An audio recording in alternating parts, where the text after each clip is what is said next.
Hello everyone, and peace of Christ all of you. Please invite your friends. And today we are going to explore more of the true stories which happened a long time ago, where Allah, He sent His prophets to drink from the fountain of youth. And by the way, my grandfather, he drank from it, and now he is 1 day old. The fountain of youth is a true story, in case you think it's not. Actually, we have a clear evidence of it. All of you, you watch The Pirate of the Caribbean. How Jack Sparrow, he go and a bunch of gang looking for the fountain of youth.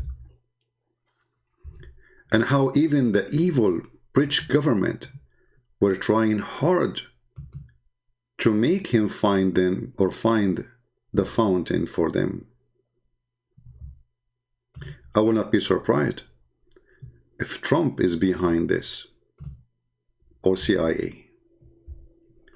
Those stories, all of them, they are documented and nobody can deny them. We have a movie about them, and the reason they are in the movie because they are true. Now, in the story of Jack Sparrow, they did not tell you all the truth, because all the truth is coming from the book of Allah. Allah knows best, as you remember. Always remember that. But put that between your eyebrows if you have any. So this fountain of youth, which is so good, and all of us, we wish to drink from it. Maybe one day, alhamdulillah. We will go there and we will drink from the fountain of youth. And by the way, if you are a man, keep dreaming to reach that point, because you will find like the tens of billions of women before you. Good luck. And if you try to go through, the nails are ready. You know, so like instead of living forever, you will die forever before you reach the fountain of youth. The only way to get there, I think, if you like dress like a woman, and I think now this is why Muhammad used to dress like a woman. So now let us go and examine the fountain of youth and where this fountain of youth is exist in the Islamic mythology or Muhammad fiction stories. See, always when we show Muslims things, they will say to you, well, he's lying, he's lying, he's lying. You know, this is the answer for anything. If you show them a hadith, he says, this is a weak hadith, weak hadith, weak hadith. Anything is embarrassment. Is in a speed of light, it's a weak. And by the way, weak is accepted in Islam. It's not really. This is why actually it's written in the book, because it is accepted. Otherwise, they would dump it in the garbage. You will not put it in the book. So in front of us, this is a website. It's called At-Tafasir Al-Azima, which means the great tafsir, which means this website does not have interpretation for the Quran, which is not the greatest, only the greatest. And here we have, this is the tafsir written by Al-Imam As-Suyuti, and he is one of the biggest. Actually, I believe that this is Suyuti. He was really a genius. And I'm serious here. You know, forget about his belief in Islam, but obviously he his brain have a special capability of putting things together. But by his help, we are going to see how Islam is so stupid. This guy actually himself, he have a long list of missing verses in the Quran, and the Muslims, they go crazy when they see it, and nobody can really debate him about it. He show you with evidence, with reference, how many chapters missing, not only verses. I mean, the whole chapter almost is 18, is gone. So here we have Tafsir As-Suyuti, and now we have the chapter of the cave, 18, and we have verse number 83. But before we read this interpretation, let us see what the Muslims, they say in their videos about the story.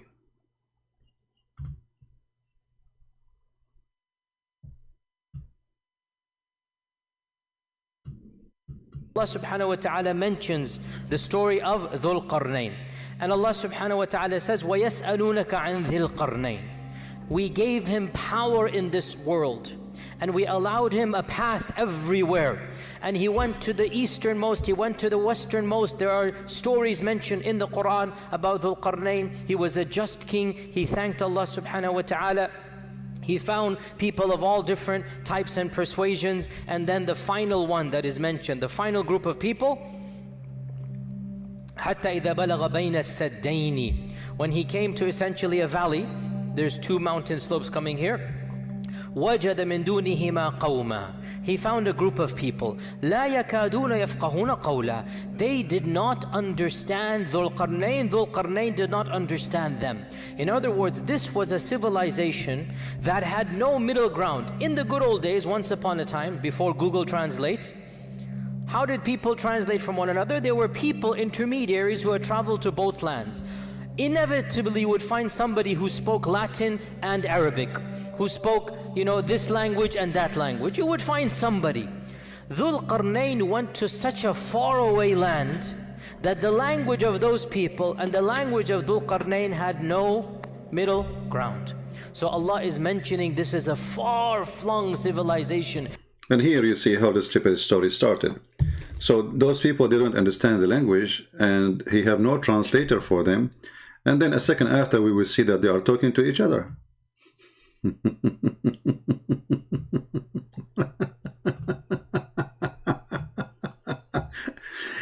I don't know how many of you heard me saying stupidity is amazing. This is something you never heard before, right? Always stupidity is amazing. Amuse me, let us say. He just explained to you that this language nobody understand, and no ground for it, and no translator, correct? Well, then how this guy, they came and they spoke to him? How the Quran mentioned that nobody can understand what they are saying, and he cannot understand what he's saying, and they cannot understand what he's saying. And then it says here, until he reached between the two mountains, he found before them, this is a simple translation, a people who, they understand the word, they can understand the word, okay? And then they said, Dhul Qarnayn, verily Ya'juj and like a second ago you said you didn't understand the word. A second after they said, do you see the stupidity of this cult? We just heard the sheikh, I don't know, this is Mufti Mink, I don't know who's he. We just heard him saying nobody can, every nation have a translator. Those people, there's no translator because nobody knows their language. So nobody knows their language. They do not know the language of Dhul Qarnayn. Dhul Qarnayn do not know their language. And then they said,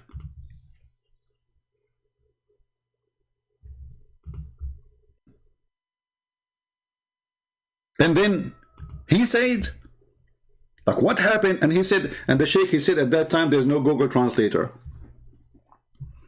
I'm so glad he acknowledged that, because they might say that Google created by Allah.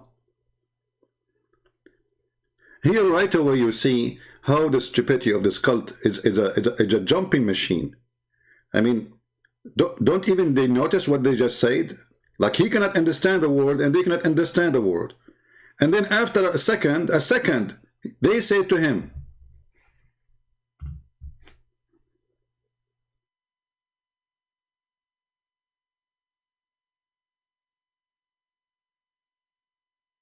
and not only they said to him, they explain things which is complicated, like those people, Gog and Magog, they are doing mischievement in the earth. Shall we render this tribute in order, etc., blah, blah, blah, blah, blah. And can you make a dam between us? A second ago, they were a bunch of ignorant, nobody even have their language. And now we are talking about building a dam.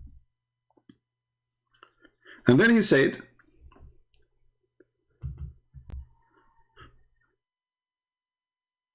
okay, Abdul, whatever Allah He gave me, I will do my best, brother and sisters. Okay, let us build a dam between them. And then things can be more technical. They do not understand him, he don't understand them. And then he said, bring me a block of iron. How in the world they knew that he want a block of iron if he don't understand the word? But anyway, this is not really our topic. I just wanted to show you that when Yasir Qadhi, he says, the standard narrative has holes. I say to Yasir Qadhi, it's not only the standard narrative has holes. all of you are full of holes. Your Quran is a book of holes. And how in the world Alexander the Great become a Muslim? In fact, the guy is a bisexual. I mean, this Muhammad, he made anyone he is famous a Muslim. If Muhammad was exist at that time, trust me, he will make Trump a Muslim. Anyone coming his way, I mean, Alexander the Great is a Muslim. All the books of history confirm that this guy, he sleep with everybody. He sleep with men, he sleep with women.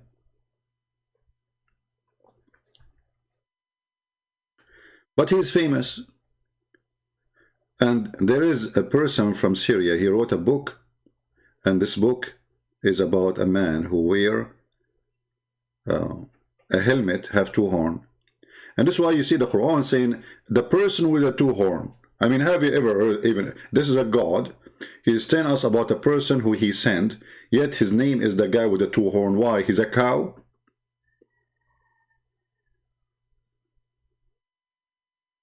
Do even Allah knew the name of this person? So now today, we are, we spoke before, if you remember, about the stories of Moses and the fountain of youth. If you remember, Moses, he made a speech in front of his people, and he says, oh, children of Israel. And the funny, by the way, they say Israel is not, there's nothing is called Israel. This is Palestine. But the stupid Quran keep calling them children of Israel. Obviously, the children of Israel, they are Indian from America.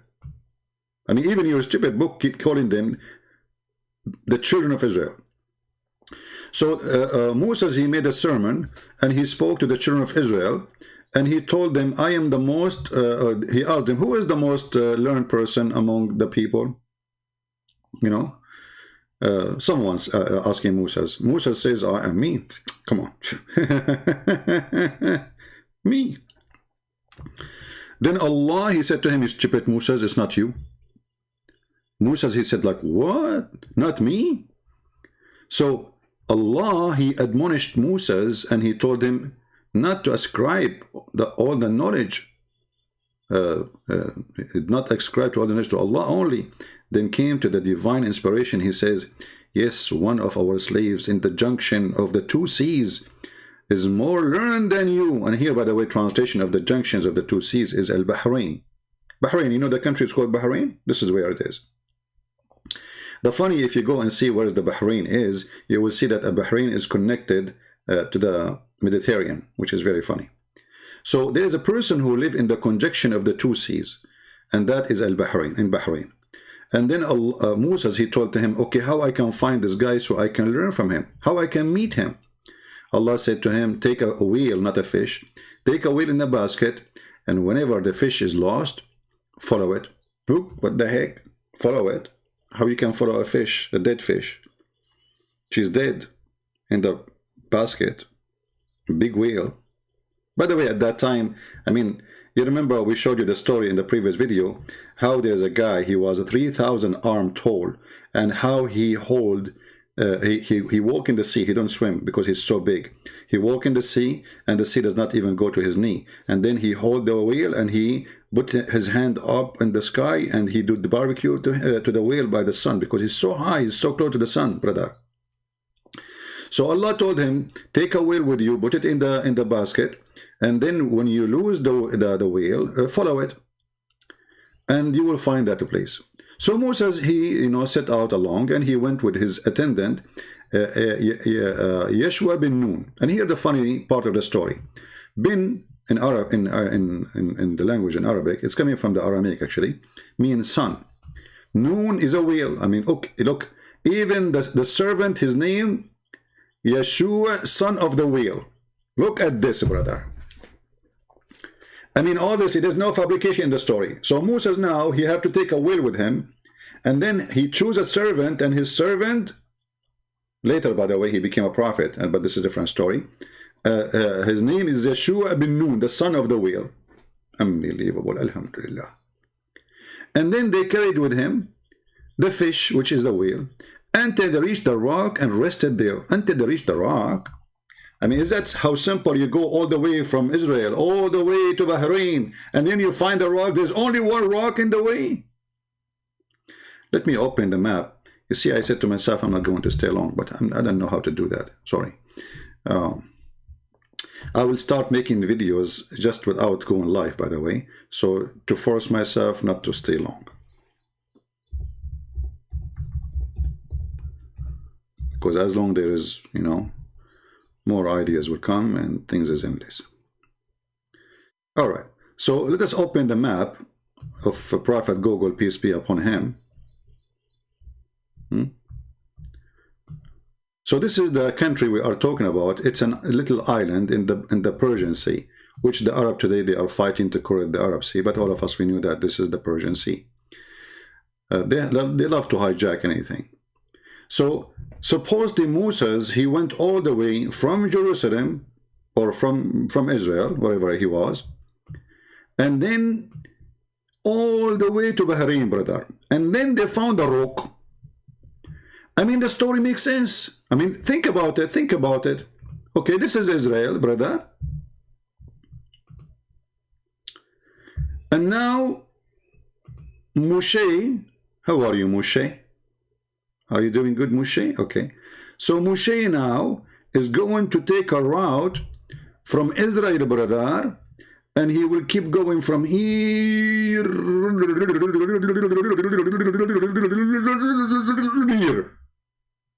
And now he found a rock, which means the thousands of miles in the way, there was no rocks at all. I think it was a highway. Like Moshe kept driving his feet, you know, driving, and then until he arrived to the rock. How simple is that, man? There's only one rock in the way. Very simple. I mean, true story. You see, if I am the one who made a book and I am saying I did this, how many Muslims will laugh at me and they will say Christian Prince is mentally ill? But as long their prophet is the one who said that, brother, it's true story. So he keep going until he find a rock, because there's no rocks at that time. No rocks. The earth was rocks free, you know. Rocks happen after, when my grandparents, the Arab, they start throwing rocks at each other. Like, we are the one who created the rocks. We are the Arab, you know, brother. Yeah. Before us, there are Jews. Jews don't throw rocks. Actually, yeah, there is Jews. They throw rocks too. You know, the story of David, he threw a rocks, isn't it? Yeah. But maybe that was simple rock. Like one rock exists in Israel, but there's no rocks. So Moshe, brother, he keep going until he found the rock. Bingo. But, hey, Abdul, how Moshe, he keep walking? Did he walk in the sea or something? I mean, you see now they build a bridge. This is a newly built bridge between Bahrain and Saudi Arabia, if you see it here. But this bridge was not exist. So how Moshe was able to walk all the way to the island of Al-Bahrain? Like what? Okay, you know what, let it go. Don't, you know, I mean, come on, don't focus on the details. As they say, in the details is the devil. So Moshe, he went all the way to Bahrain. How he went, Allahu A'lam. How he did it, Allahu A'lam. Allah knows best. How he crossed the sea, Allahu A'lam. Especially they are walking, you know, as the story says. Until they arrive a rock. Let me see if I can find a rock here. If there's any rock. I need to open Google, or, you know, Google Earth. Okay, hold on. Let's do satellite thing. Oh, here we go. There's a rock here. Is that a rock? No, there's no rocks. Like, what the heck? They hide it, the kuffar? I bet you the American, they are behind hiding the rock. I cannot see the rock. Where is the rock? I see Walmart. What is the rock? Keep looking. I mean, I have a satellite and I cannot find the rock, which Moses, he found so easy. But I think, you know, I think Moses, he was using a drone or something, you know, like Those drone, you buy them from Amazon.mum. There's a rock here. No. Why is no rocks? Where is the big rock? I give up. Okay, you guys, you find the rock, okay? Take your time. So anyway, so he keep walking until he found the rock, and then next to the rock, he did what? Let us see what he did.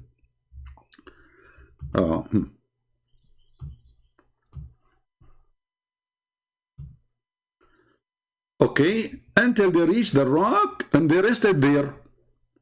Musa's, I mean, look, by the way, like, it's not like they reach a rock, it's big, brown, look different. No. Until they reach the rock, it's the rock. It's known. I mean, come on, everybody know that rock. I mean, like, come on. Like you say to somebody, where are you going? I say, I'm going to Bahrain. Okay, I meet you in the rock. Oh, sure, I will meet you in the rock too. There's only one rock in the world, man. So easy. Anyway, so until they reach the rock, Moses put his head down and slept. Look at this idiot. Why you put your head down and you sleep? Can't you put your head up and sleep? Shame on you, Moshe. He's doing maybe a trick or something.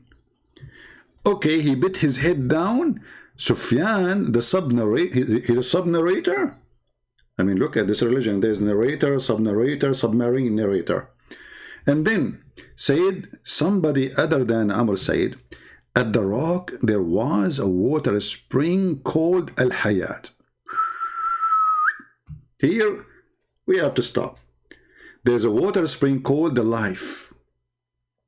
And none. Do you see the word none? When I was learning English, I was like saying to myself, what's wrong with this? Like none. You know, they told me that a woman, she, she surrendered herself to God. They call her none. And then none submit to what's anyway, okay, so let's let it go. So a none come in touch with the water, but become alive, brother. Deep. That's deep. You touch the water, you don't drink the water. You don't even need to drink it. You touch it. Just touch. Not here. Leave don't touch me. I said touch the water. What's wrong with you? So you touch the water, and right away you will become alive. Like, hold on. How he touched the water and he's dead? So the dead, he touched the water and became alive? Hey, dead man, go touch the water. I'm dead, you idiot. I cannot move. So a nun touched the water but became alive. Okay? So some of the water of the spring, look, now here's the details. Now he explained the questions and he getting me busted because I said, how the dead one can touch the water? Look, he refuted me. And some of the water that is spring fell over the fish. That's it. There's no excuse not to believe now. It's clear. So some of the water of the spring fell over the fish. So it moved like weak, and they slipped out of the basket. Look at this. And entered the sea. This is what happened to you when you walk next to the fountain of youth. Here we go. You lost your sardine. All right. I mean, and the story continue. You can read the hadith by yourself. It's a long story. And this is again in Sahih al-Bukhari, hadith number 27.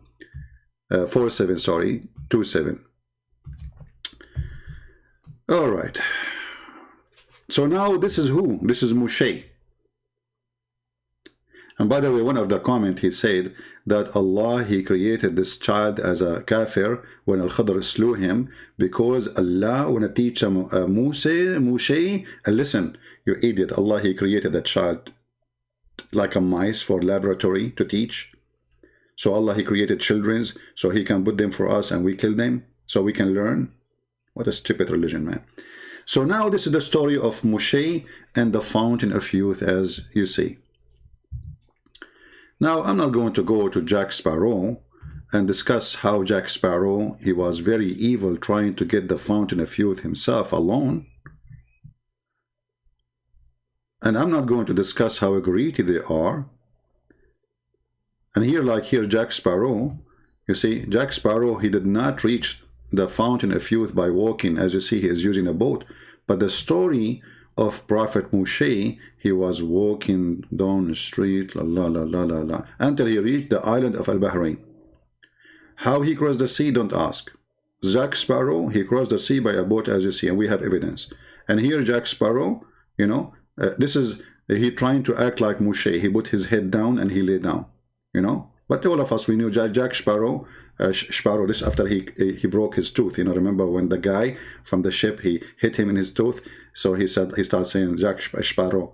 So here Jack Sparrow is running because they are chasing him, because they want to get the ring of the you know, the compass, where you can find the, you know, you know, the thing, you know. So, and then here, look, Jack Sparrow, he's moving his hand, supposedly, he's trying to cross the jungle, but in fact, he is putting his hand in the front of the breast of this woman. And this is exactly why Allah did not mention Jack Sparrow as a prophet, because in Islam, it is haram to put your hand over next to the breast. You have to hold them. You cannot just put it in the front to hide them. You have to hold them, and you have to suckle them. It's halal. So, Jack Sparrow, obviously, he is not a prophet. I mean, if you are confused about it, I'm making it clear for you now. All right? Now, going back to the story in the tafsir, we find that the fountain of youth is not only something mentioned about Moshe and Al-Khudr. We find that the fountain of youth have to do with Zulqarnain, the man with the two horns, Alexander the Great. If we go down here, let's see if we can. I mean, I don't like this website, how they design it. Like they make it like a script inside the script. Let me see if I can open it in different website. Hold on, let us see.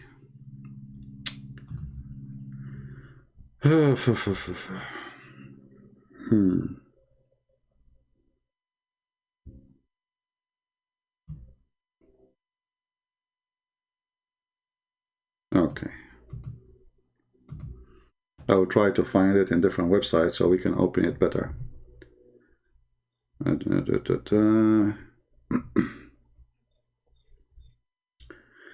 We found it in Google Books. We don't want Google Books because we cannot use Google Translation.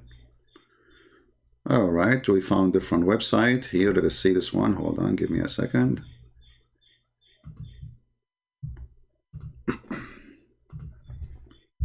Let me give you the link. You know, I will give you the link for the reference. So you can see what we are talking about. And you can use Google Translation from your side. This is other website other than the one I'm showing you in the screen. So now let us go there.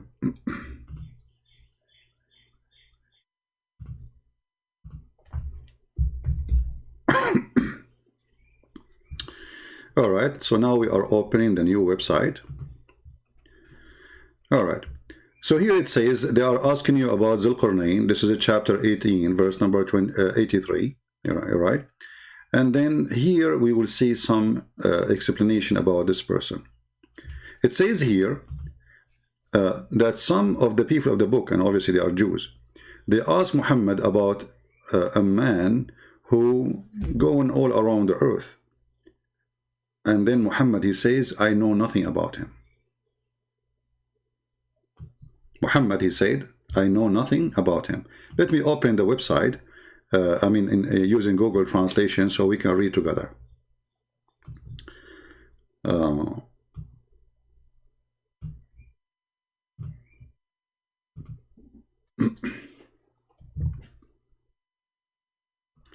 So reported that the Jewish say to the Prophet, oh Muhammad, let us go first. No, not here.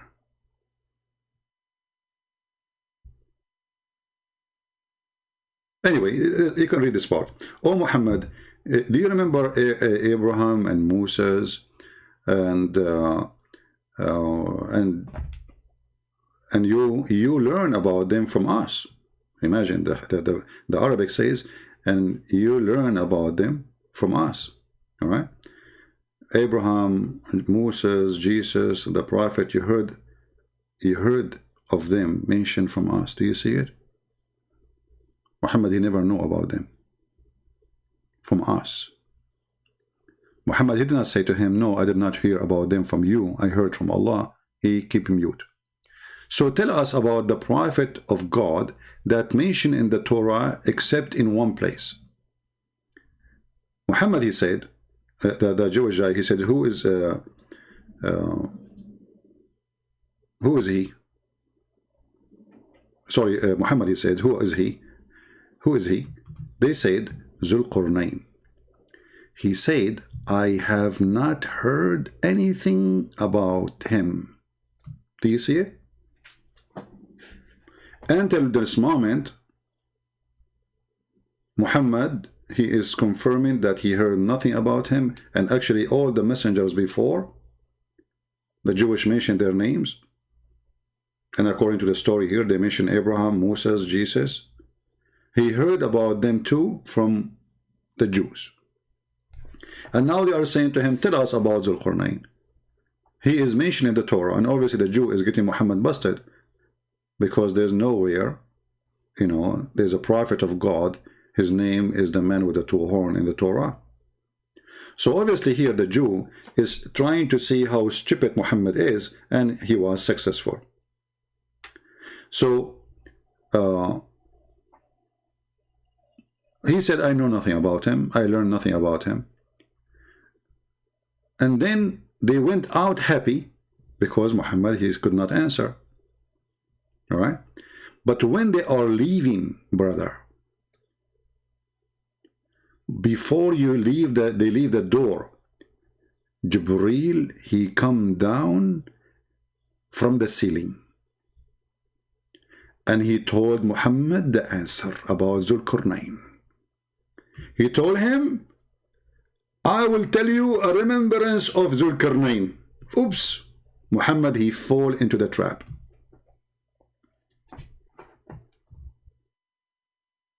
Muhammad, he fall into the trap. And then here Muhammad, he continue telling the story about Zulqarnain.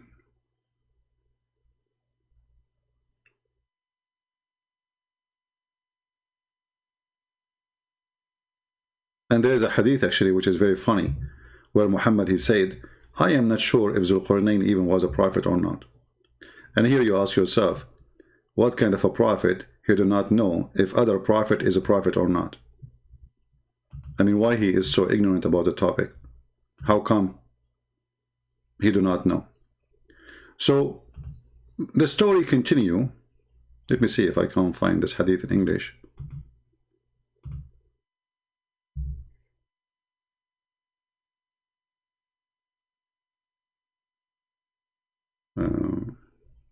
Anyway, in here it says that Muhammad, he says, I'm not aware if he was a prophet or not, in the translation in English in this website. So anyway, the story continue. And now Muhammad is trying to get more details into us, because supposedly the one who taught him now this is Allah. So this is a very confirmed the information to him by Allah himself. If we go down, and this is where I want to go with you, let us see.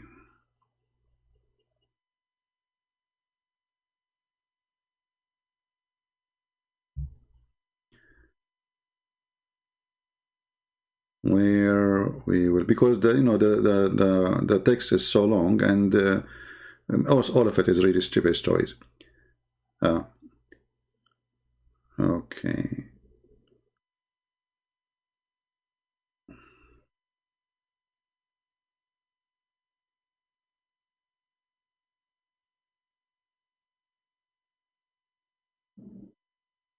Yeah, it says here down. Let me see if I can find it without reading the whole thing. I will search for the word horn. All right. So he have two horns. Okay. Zulqarnain, he have two horns. Let us see if we are in the right place.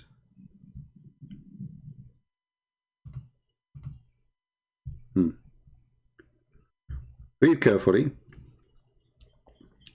When they asked him, they said, was he a prophet or a king? he said, was neither a prophet or nor a king, but he was a righteous servant of Allah. Okay? And Allah loved him. Which is very weird. He's a righteous servant of Allah, and Allah loved him. Why Allah loved him? Let us see. And Allah advised him, so Allah spoke to him too. Now here, those hadith, they are like many contradict each other about if he is a prophet or not. Some they say he's a prophet, some they say he's not. As we showed even before, it said he is not sure if he was a prophet or not. So Muhammad, you don't know. Anyway, God sent him to his people, and they beat him on his horn. But remember, Muhammad is not sure if he is a prophet or not, but he is sent by Allah to warn the people. But this is mean he's a prophet and he's a messenger. If Allah, he sent him. I mean, you see how stupid the story? If Allah sent him to his people to warn them to convert to Islam and to believe in Allah, well, doesn't that make him a messenger of Allah?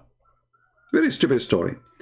And then, so he came to the people, said to them, convert to Islam, brother, and say Shahada. His people, they beat him, and, he died.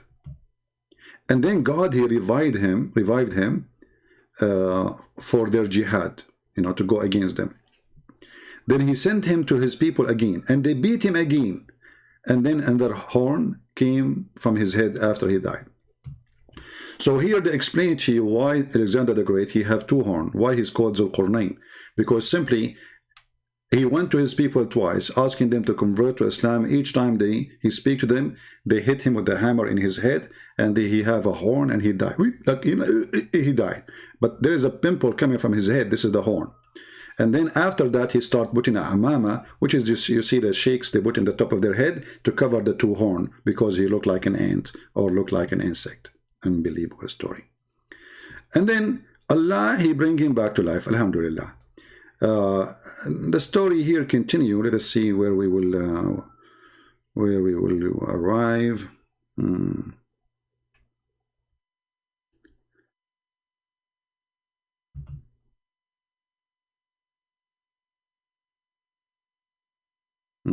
Let us see.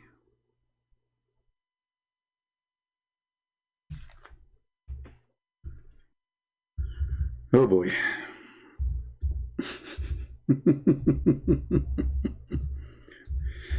I wish you guys, you read Arabic, because that will save me from all the hassle and this, like translation. Okay.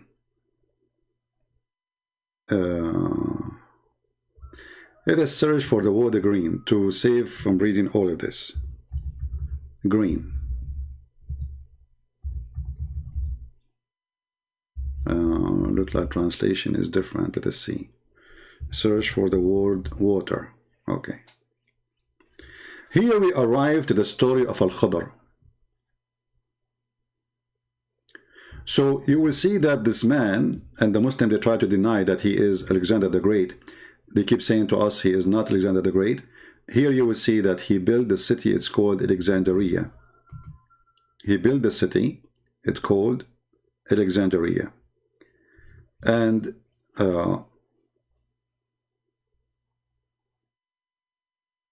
when he was after he built Alexandria, as we see here in Arabic, you can search in the Google translation, so you can find where it says that for you on your side. It says here he came to the seashore of Egypt, and he built a city. It's called Alexandria. And then when he built it, Allah, he sent him an angel. Allah, he sent him an angel. And this angel took him to the sky. Alexander the Great, Allah took him to the sky. And then Allah told him, do you see what is down below? Do you see what is down below?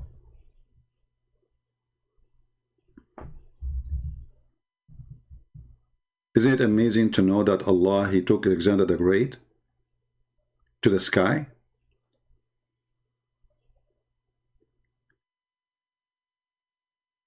He said, look down. And then he says, I see my city, and I see other cities with it. Then he took him up, and then he could not recognize the cities because they became so far, maybe. And then he saw, I see only my city, and I don't see anything else.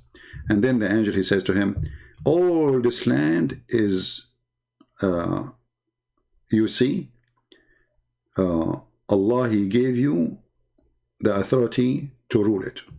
That's it. So go in it until you arrive where the sun set.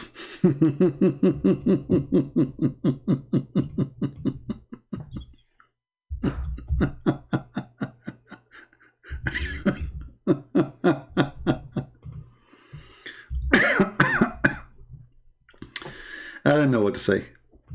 So Allah, He sent His angel and He took him up to the sky and He told him, keep going. This is all your land. You keep going until you arrive where the sun set. And then he woke until he found where the sun set, and he found where, and keep walking until you find where the sun rise too, as it says here. All right. Then he arrived to a people, and he found people who have faces, their faces like face of dogs. They have actually not like wujuhu kilab. Their faces is face of dogs. So they are not a human, as I explained to you before. Their faces, if we go here in the, if you search in your page, if you translate Google translation, you can search for the word dog. All right. So after Allah, He took him up to the heaven, and He showed him all the land which he is going to, to own or to control. And He told him, keep going until you arrive where the sun set, the place of the sun setting, and the place where the sun rising. And then you find two mountains where you were going to build a dam, or suppose this he will build the dam in the story.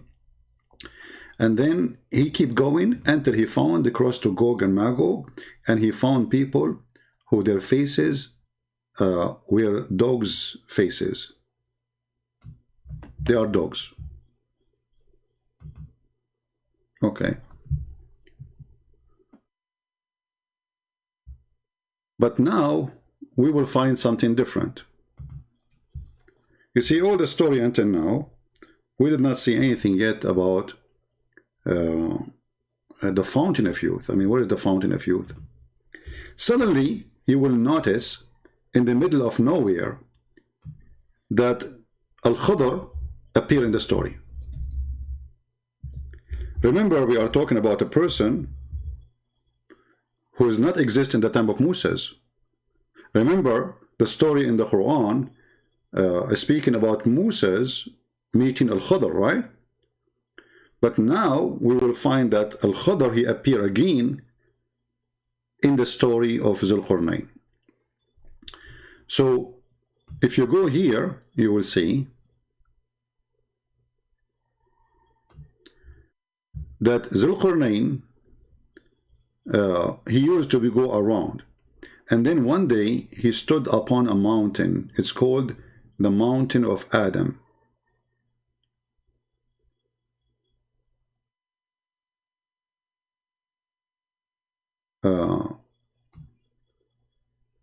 And then he found a guy, his name is Al-Khidr.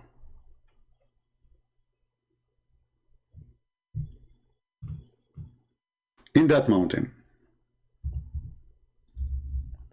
I don't know if we have any Muslims here are listening, because I found that this is kind of astonishing, stupid story. The Khidr, he said to him, and Khidr, he was a person who been given knowledge and wisdom and understanding. Hey king, do you see that paper which is hiding from the palm tree? He said, yes. He said, this is where is going to teach you about the location. What location? What is that? Maybe later we will understand more. And then he says to him, and Al-Khidr was reading from a book. So Allah, he gave him a book. Remember, this is not Al-Khidr knowledge. This is a person who Allah gave him a knowledge. he said to him, I see a book, it's written in it, Bismillah ar-Rahman ar-Rahim, هذا كتاب من آدم أبي البشر أوصيكم ذريتي وبناتي. So in the name of Allah ar-Rahman ar-Rahim, this is a book written by Adam, the father of the human. I give you my will to take care of my children and my daughters, and to be careful from my enemy and your enemy, which is Iblis, which means Shaitan. He is the reason to send me down from the Firdaus, which is supposedly the garden of Adam and Eve, to the land of the earth. And I sent down in this location. So this is where the palm tree was located. Allah, he dumped Adam there. And he said,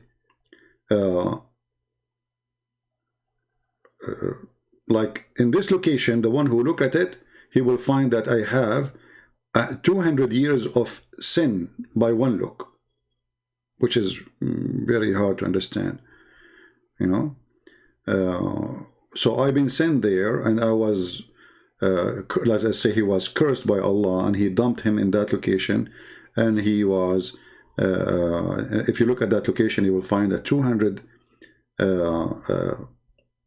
maybe 200 like jail, like Allah, he put him there for 200 years because of one sin. And then he says he studied the earth, and he studied the trees, and he said, and I did water this land from the tears of my ears. So repent to Allah. Okay. Now here, the story is over. Zulqarnain, he read for him what he have in his book. And then Zulqarnain, he said, or he wiped the place where Adam used to sit. And when he did that, he found that it is 180 miles. And he counted the trees in that location, he found them 900 trees. From every tear of Adam, there was like a tree coming. And then when Cain and Abel, they killed each other, or they killed one of the brother, killed the other brother, it became, those tears became a land. And this land cry blood.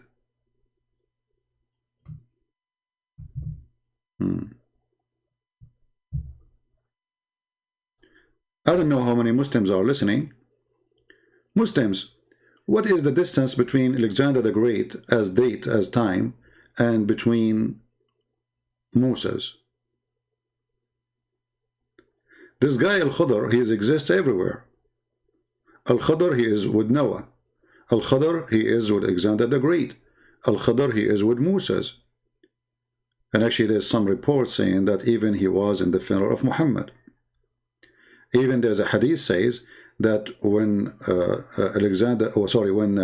when Muhammad was talking to a bunch of people, somebody came in, and when he left, he says to them, "This is Alexander the Great." This is Al-Khadr. And you know, the Muslim, they can say this is weak and this is strong, but as you see, all of this is written in their books. All of those things exist in their books. And if we continue reading, you will die laughing, because the stories can get even more complicated. Here you see even the Muslims struggling, trying to find out why he was called Zulqarnain. As an example, he says the reason he was called Zulqarnain, because he gathered the two horns of the sun set and the sunrise. Here it says the reason he was called Zulqarnain, because he arrived to the horn of the sun. Now you might be wondering what the horn of the sun. Muhammad himself, he confirmed that the sun has a horn. And actually Muhammad, he confirmed that Satan, he come from between the two horns of Shaitan.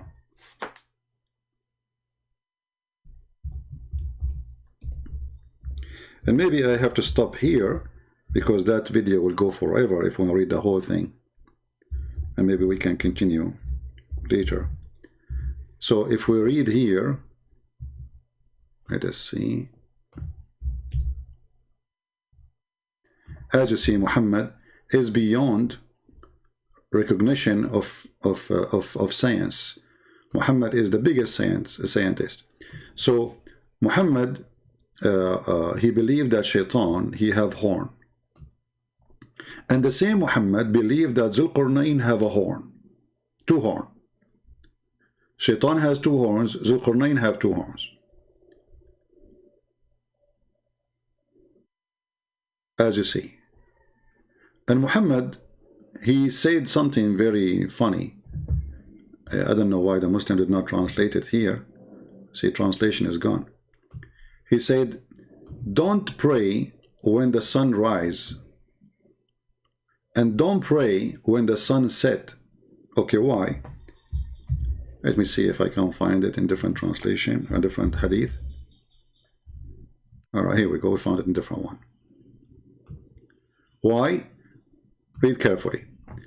Aisha, may Allah pleased with her, said, Umar, may Allah pleased with him, said, it's not correct, rather the message of Allah only forbid. He said, don't seek a prayer when the sun is rising or when the sun is setting, for it is the rise between the horn of Shaitan. So when Zulqarnain, he arrived where the sun set, and he arrived where the sun rise, he arrived to the two horn of Shaitan, because the sunrise from between the two horn of Shaitan, and the sunrise from between, or set from between the two horn, or between the two horn of Satan. And here we find this kind of very, not only stupid, there's a contradiction, because if the sun is setting between the two horn of Shaitan, and because of that I should not pray to Allah at that moment. What does have to do with Allah prayer? And you know what I mean? I mean, let us say for the sake of argument, okay, this is a story reporting a true event. There's a Shaitan. Let us draw Mr. Shaitan. He have two horn.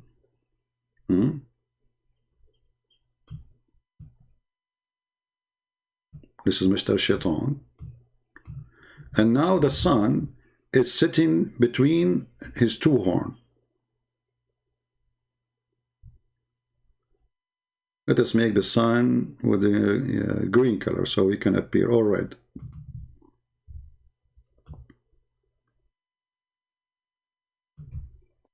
So the sun now is going down between the two horn of Shaitan. Why the Muslim cannot pray to Allah?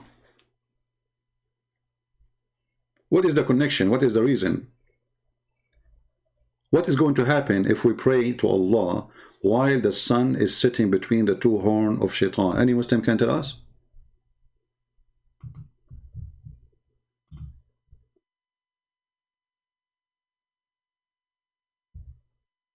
There's any Muslim can help us? Who is a Muslim have an answer for this? The sun now is sitting between the two horn of Shaitan. And by the way, this is what NASA found, right? So, why I cannot pray at that moment? What will happen? Any Muhammadan?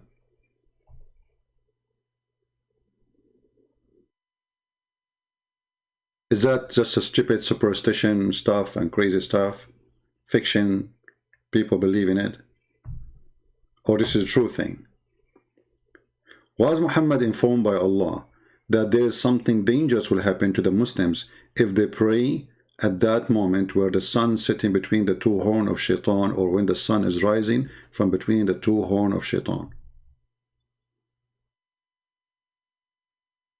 Any Muhammadan?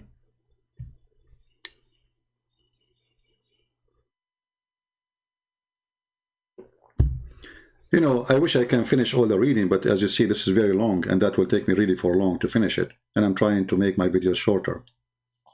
But as you see, the fountain of youth is exist in the time of Muhammad, sorry, in the time of Al-Khadr. And later we will find it exists in the time of Zulqarnain. And we will find that Zulqarnain, he went all the way trying to find the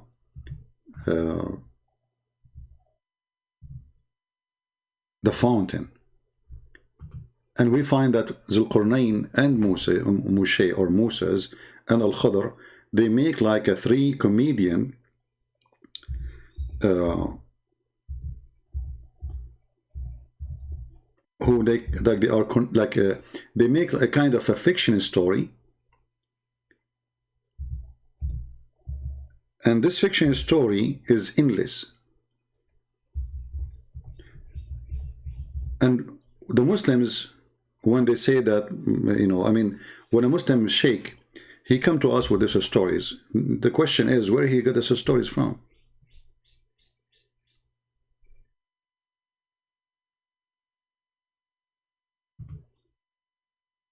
And by the way, this exists even in the book of Ibn Kathir,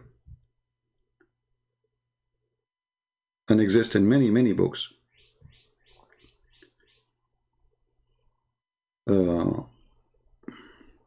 But let me, before we finish, maybe we can go to the part where he speak about the fountain of youth. Let us see.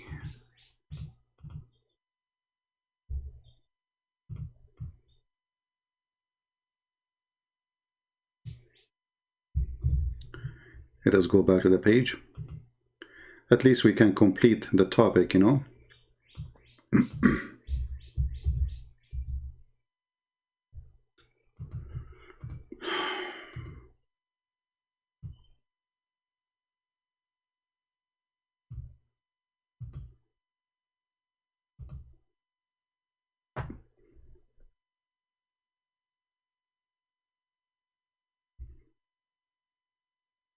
Let us see.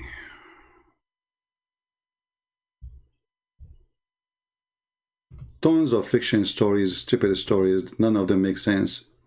But why I'm not surprised? Very normal. This is what Islam is about.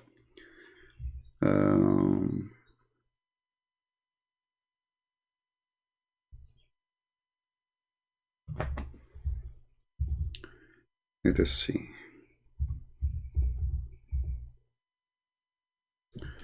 All right. Here we find the part where they are talking about the fountain of youth. Let us clean the screen from the drawing. And then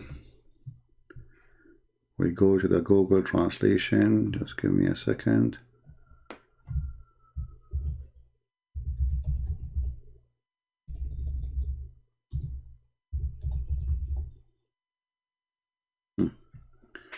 So if you have the page on your side and you click at Google Translation, you can search for this word, closes. You see it? And then you will find the part, because as you see, it's not a page, it's almost like the whole book is there. So the story is saying that they arrive to a water well or a spring of water.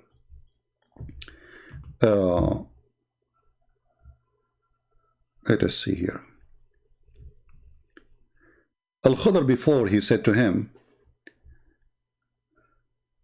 I mean, you can go read before from the beginning, actually a little bit more. You will see talking about how many soldiers he have, that Zulqarnain, in each place he go, he stay for 12 years.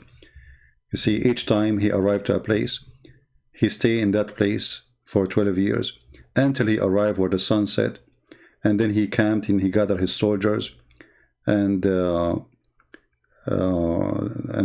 it says the soldiers, they said to him, and the scholars, his scholars, they told him, we are afraid of this darkness, like the bath you are taking. And we seek you not to go in the path where nobody went before, the path of darkness. Don't take us there. Don't take us in the path of Adam. Blah blah blah blah. And then they keep talking about it here, and then the story continue. And then he keep walking, and then he saw a lot of females.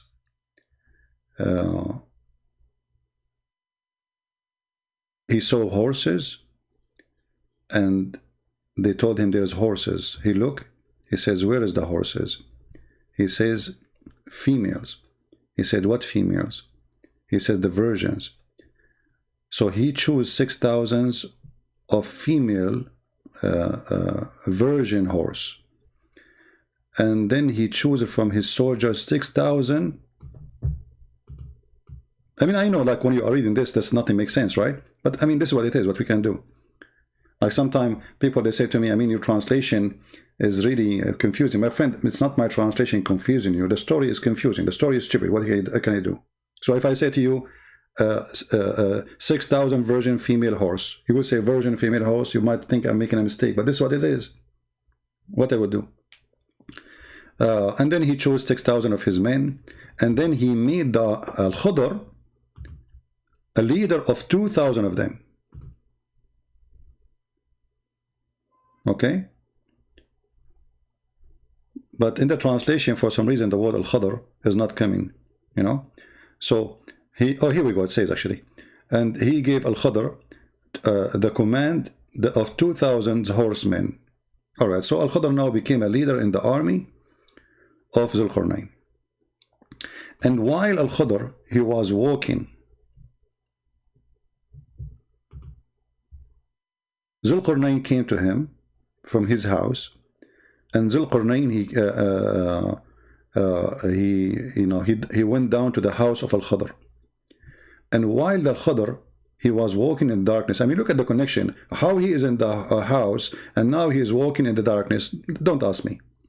So he was walking in darkness, and the people, they went away from him, and then he throws some like a dice, made from like a ruby, something like this. He threw it, and it fell in the edge of water spring.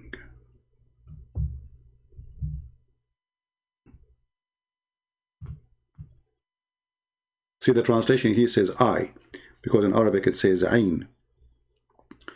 So it fell in the edge of a water spring. All right? And that is supposedly where we go to the point where he got to the place of the fountain. So obviously Al-Khudr, he went there, or he was there for a reason. He want to give wisdom, advice to Zulqarnain. And somehow you will find here that Zulqarnain is Allah. And actually I will make a short video to prove to you that Zulqarnain is Allah. I know that Muslims will go crazy, will say this is not true. Even the Quran says he is our servant. But you will see how we prove it easy, that obviously Zulqarnain is Allah himself, based on the story which Muhammad, he said. So the story continue. Actually, if we go and read in different books, there's many books speaking about those things, which all of them is funny and stupid, even more stupid than those stories here. We will find, let me see if I can find you something else. Hold on.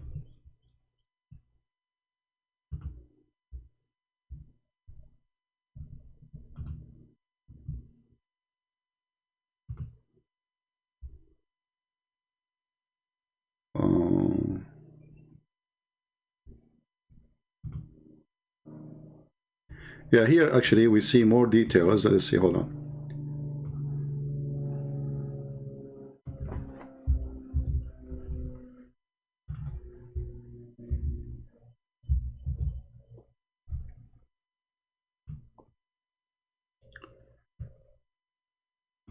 See here, there's a part is not mentioned in this page, is not appearing. I'm not sure why. Maybe it's there, but I did not see it. Yeah, maybe Al-Suyuti, he took it off. It says here that when he arrived, when he threw the ruby or that thing in his hand, and he arrived to the edge of that fountain,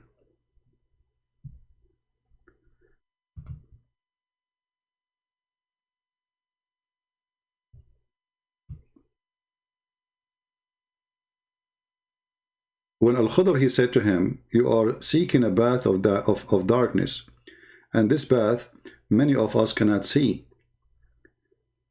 So what you will do with the darkness, which means how you can walk through it. if we, like, let's say we walk and we don't see our way, etc. And then Al-Khudr, he gave Zulqarnain a red ruby. And he said to him, if you arrive to the darkness, throw this ruby in the ground. If this ruby, or if the ground is green, then those who they are in the darkness, they have to come back. So Zulqarnain, he took it and he went. All right, he took the ruby. And Al-Khudr, he noticed what Zulqarnain he want. What he want? He want the fountain of youth. And Zulqarnain, he is hiding, what he in his heart he want. He did not tell Al-Khudr that I am seeking to find the fountain of youth. So he keep walking, and then he thought that the fountain of youth, let me use Google Translation. I will post this link for you, so you can open it from your side too. Give me a second.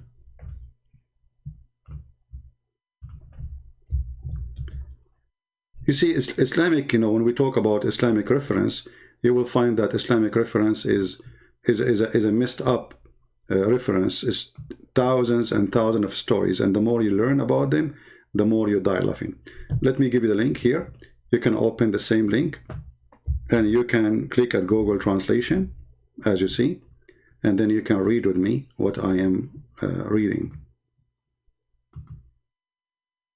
All right. Let us see. Yeah. So Zulqarnain, in the time of Al-Khudr, he is trying to find where is the fountain of youth. And actually,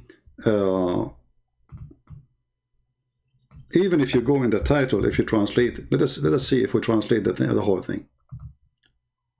Click at the side of the page, translate to English. You'll find the title saying, read with me carefully, the story of Zulqarnain and his request for the eye of life in the darkness. So here you get the whole story, what this report is about.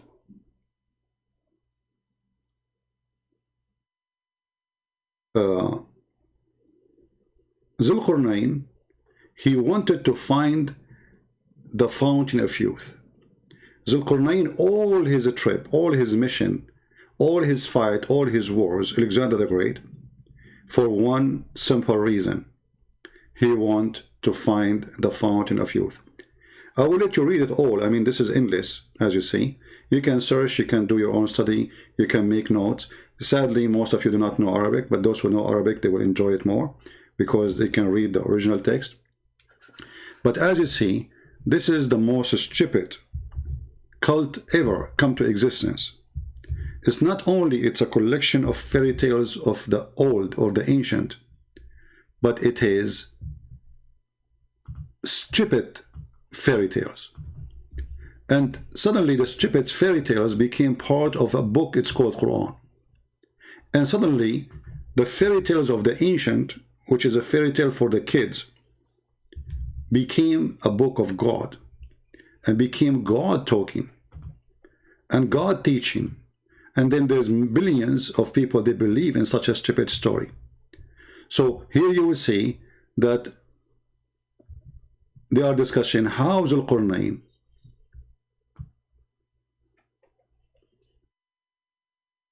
that the scholars of the people, the Muslim scholars who study the books, trace back how Zulqarnain was working hard trying to find the eye of life, which means the spring of, in Arabic, the word ayn is eye.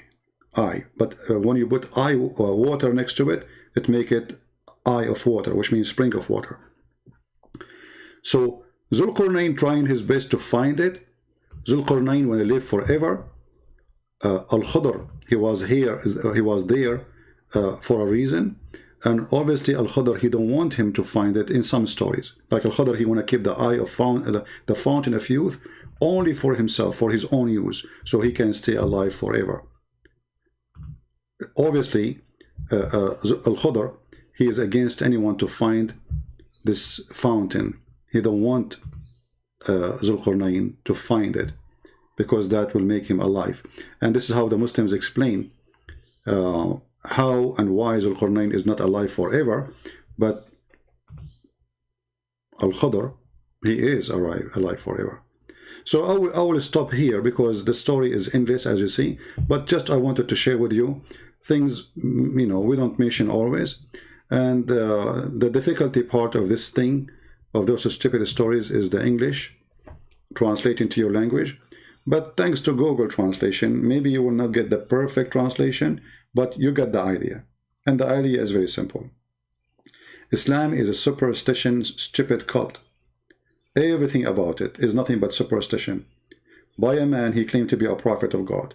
But ask yourself, can really a prophet of God, who spoke to his God, or his God, he inspire him, he come with such stories?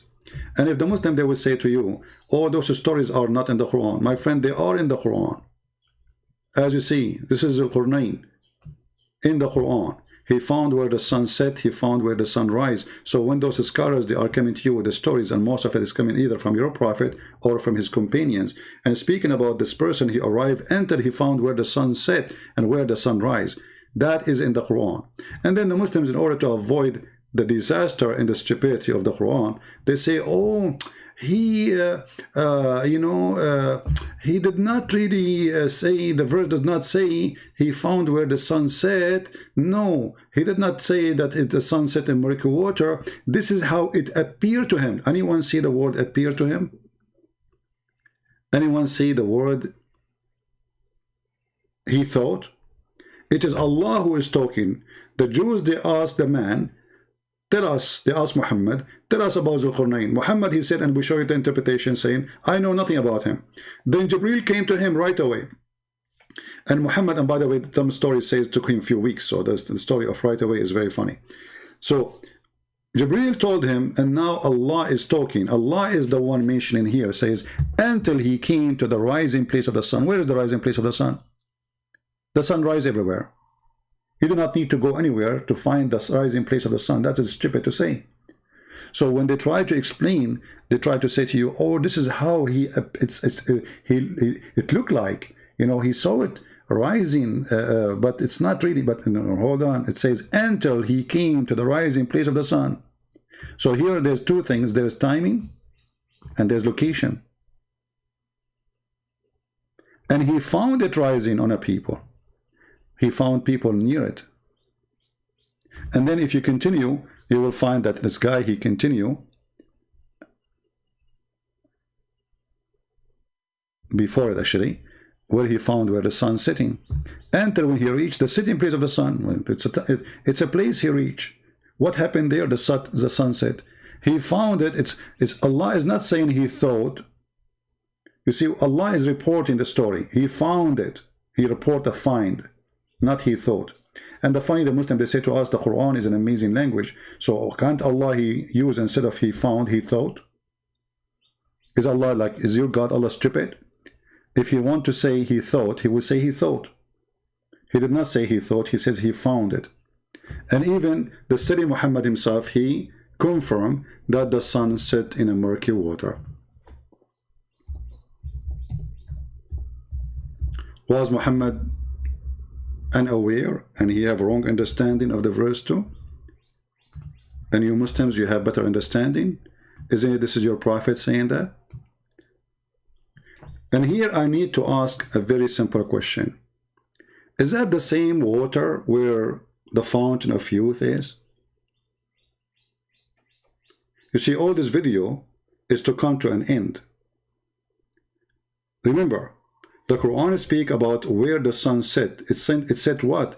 You see, the Muslims, when they try to fabricate answer, they say, oh, it's like when you see the sea, when the sun set in the sea, the guy he thought it is the sea where it goes inside. It says here spring. The sea is not a spring. It's so clear. It is, the sea is not a spring of water. And if you Muslim, you claim that Allah, He speak perfect Arabic as you claim, then Allah, He uses stupid language to say spring of water if it is a sea. Because a spring of water is something small. It's a spring of water. All of us, we know it's spring of water. So here the sun set in the spring of water. The spring of water is where the fountain of youth. The spring of water is where Al-Khadr in the story we showed you is seeking to find. Are you seeing the connection we are trying to do? The reference we showed you from Tafsir al-Suyuti and other tafsir, as we saw here. This tafsir here is to lead us to one thing, that Zulqarnain was trying to seek an eye of water, a spring of water. Zulqarnain, he arrived to the eye of water. And the Quran confirmed that. And he found there the sun sitting there. Al-Khadr, he drank from the fountain of water. And he did live forever because he drank from the fountain of water. Al-Khadr, he gave him a ruby, and he said when you arrived at the darkness, Al-Khadr, he don't want him to keep walking to find the fountain, or let us say he found it, but he did not dare to continue walking because it became so dark. So he gave him a ruby. He says to him, when you arrive to the darkness, throw it in the ground, and if the ground scream or something like that, you back up, you go back. So all the stories lead us to one thing. This is a cartoon. This cannot be from God. And when the Muslims try to defend their cult by saying all kind of fiction stories, that the Quran never say the sun set in murky water. Actually, if you search right now in Google, in YouTube, sorry,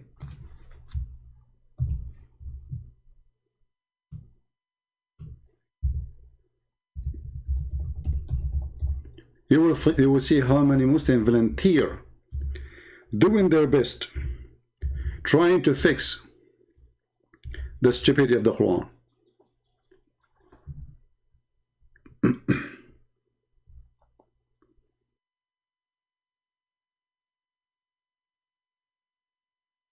Let us see.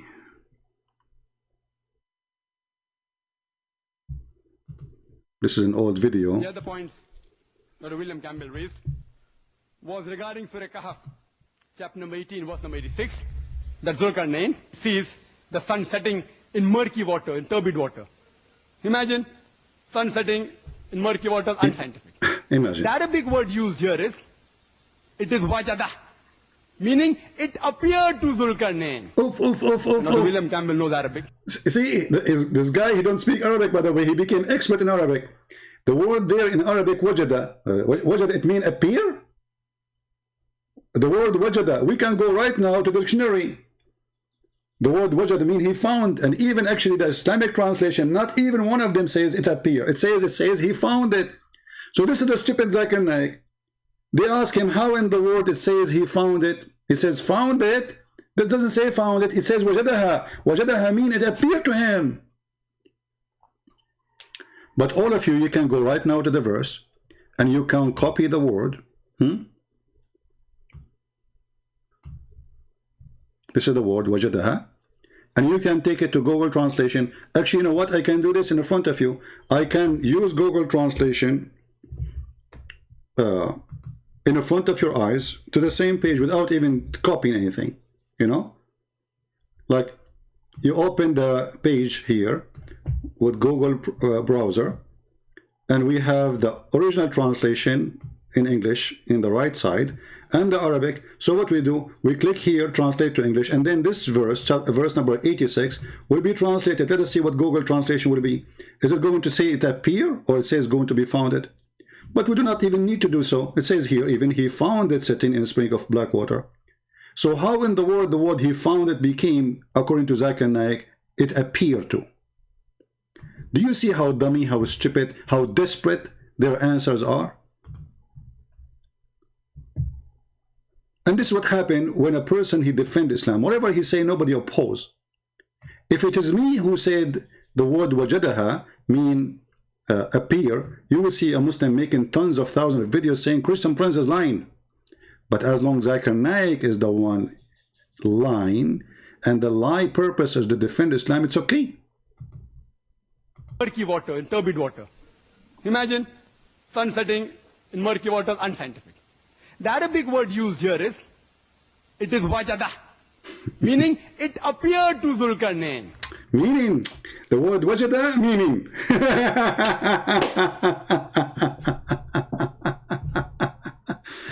And with this, I want to say thank you guys for being here.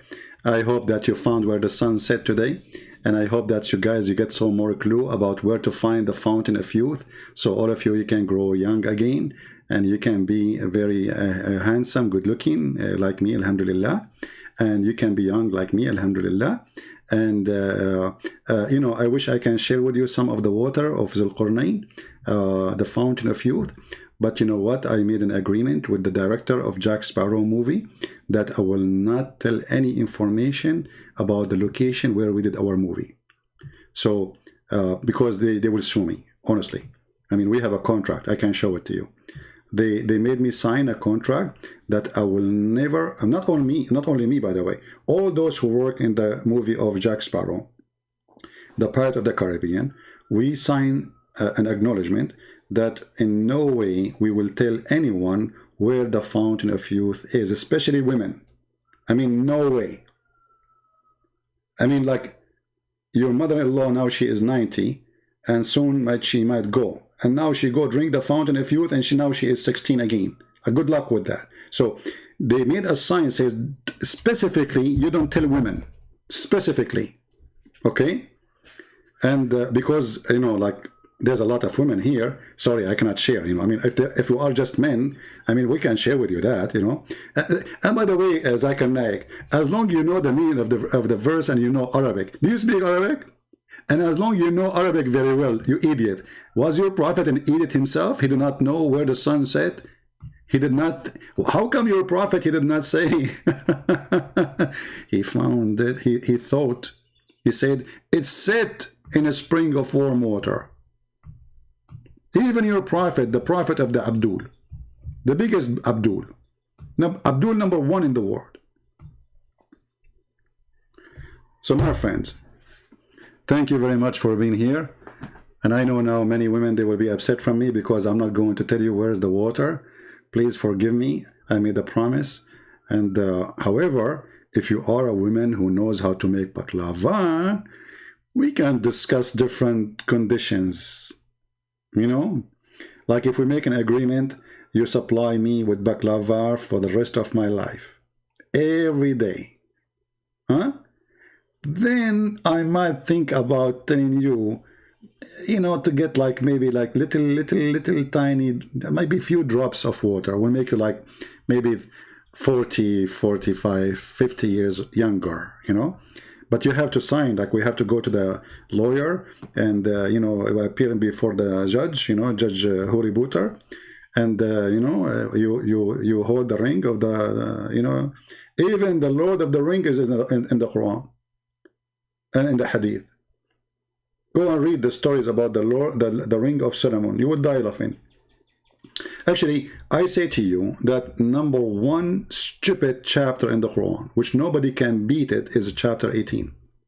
Flying carpet of Sulaiman, you know, Sulaiman, I mean, crazy stuff. Not only about Al-Khadr, the 7 sleepers, or, you know, you name it.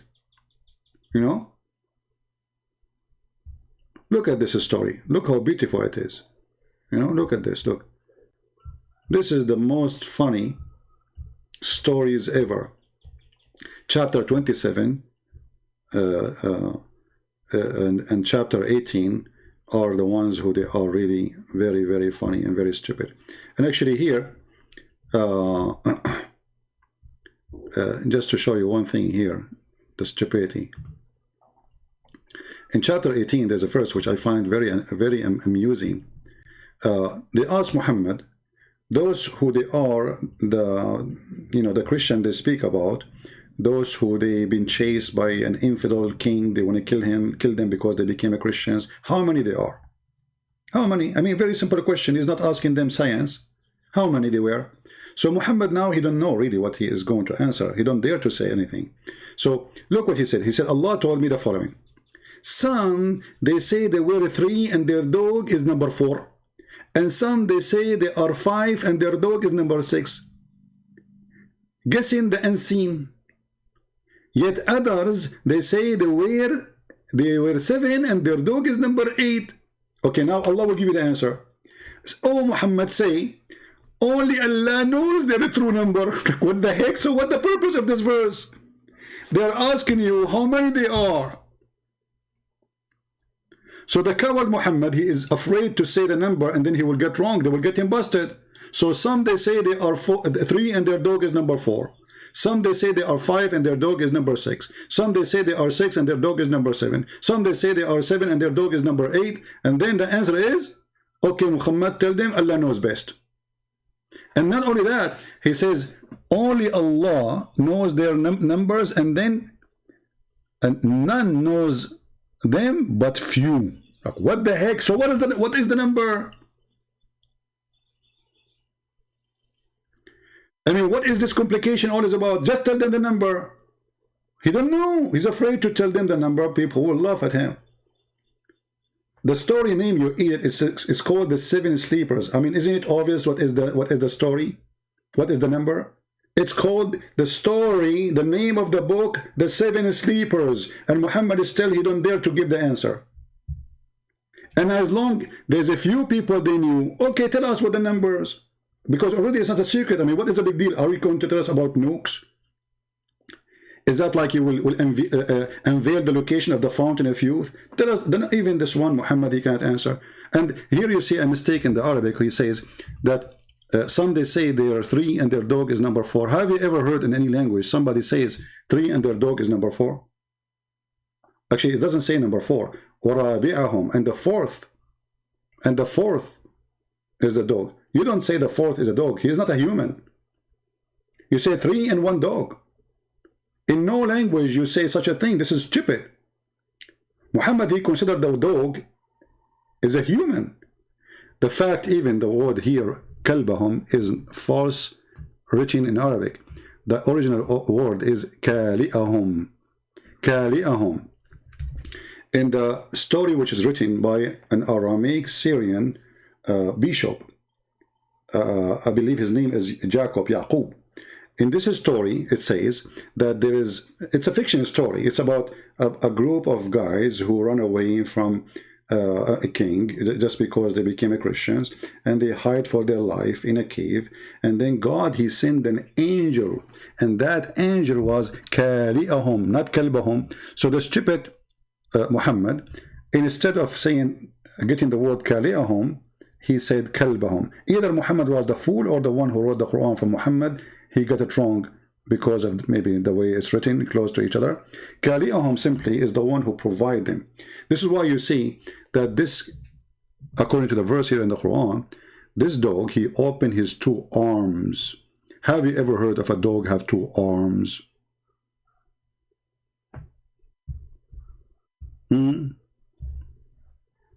Since when? Dogs have 4 legs. Muslims. So the original story is speaking about an angel who covered the gate of the cave.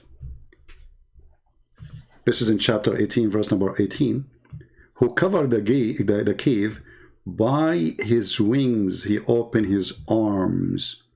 So he opened his arms, not the dog stretching his 4 leg, whatever. And by the way, how the translation come to the 4th, his 4 legs? How in the word? In Arabic it says, "Basitun dhira'ayhi." He opened his 2 arms. So the original story in the Aramaic, it says that this angel, Kali'ahum, their provider, he give them food, he protect them. So God, he sent this angel to protect them. This is why the army could not get close. I mean, have you ever heard of a king send an army to kill a bunch of guys, and then because they saw a dog in the cave door, they run away? I mean, how stupid the story can be. Imagine that Trump, he sent the CIA to capture Osama bin Laden or ISIS leader, Caliphate. And then they saw a dog, and then the special American force, they went back home and they could not capture or kill ISIS leader because there was a dog in the cave door. Who in the world would believe in such a thing? Even, by the way, even in the Islamic interpretation, many they believe that the original word is Kali'ahum, not Kalbahum, which means it is an angel.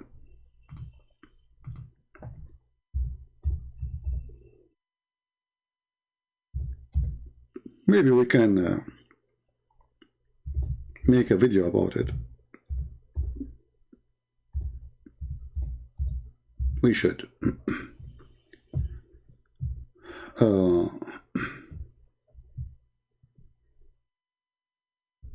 Let us see, hold on.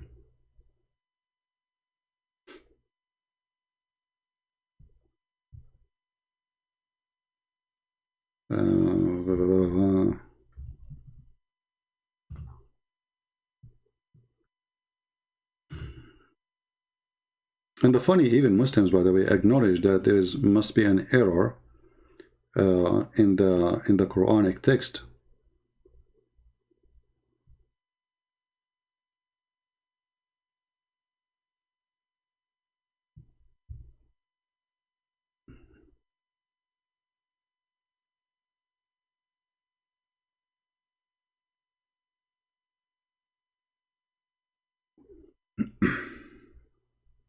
Let's see, hold on.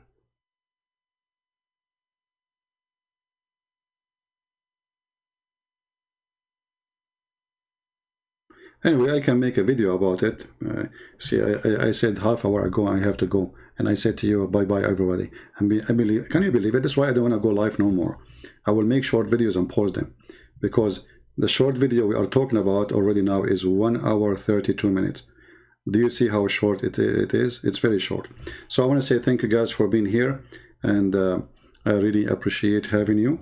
I hope when we go live, if you like me to keep coming live, you invite more people and you share the links, and more people they join us, so more Muslims will leave Islam. In the same time, I will start posting short videos, but I will mostly post them in the Arabian Prophet account. In the Arabian Prophet account. The reason, I noticed that YouTube took almost 20 to 30,000 subscribers from my account because I did not use it for a while. And here I wonder how in the world they do that. So the account, I think it was almost 100,000 subscribers, and now maybe it is 70 something, you know. So I'm going to start posting the short videos in the Arabian Prophet. Maybe the admin can post for you the Arabian Prophet account, and you can subscribe there.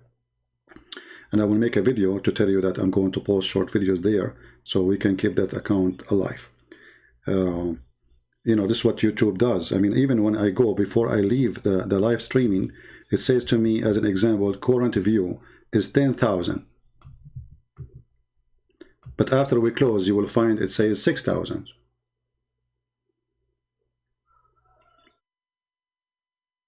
See, there is something always fishy with this YouTube thing, you know. Current view now is 1,000, sorry, and then it says the total playback is 8,165. So it should appear 8,165. Let us see when I'm done. Check and see what the number will be, and then you will find it's like 6,000 or maybe 5. So how the 8,000 switch to 5,000 or 6,000? You know, people subscribe and then they come again. They found themselves unsubscribe,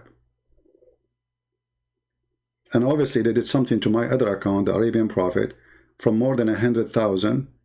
Now I have, I think, last time I looked, it was maybe 70 something. I forgot how much, how many.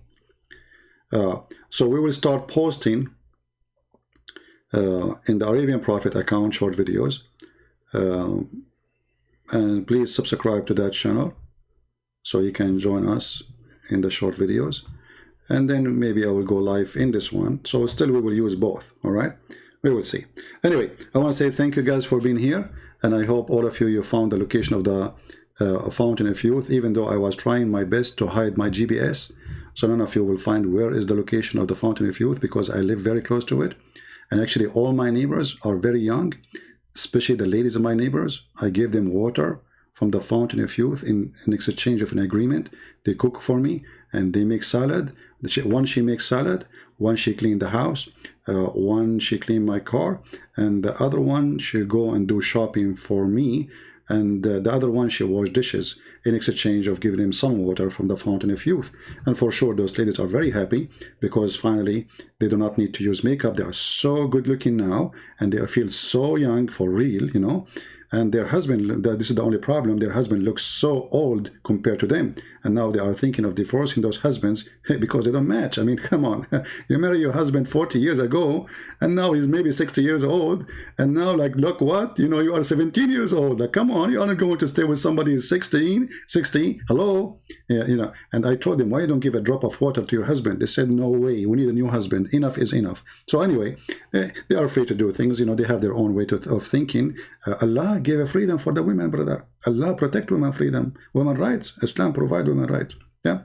And one of their rights, favorite rights, is Allah will allow the Muslim men to beat them. This is the right for you to be beaten by a man. Very wonderful. Alhamdulillah.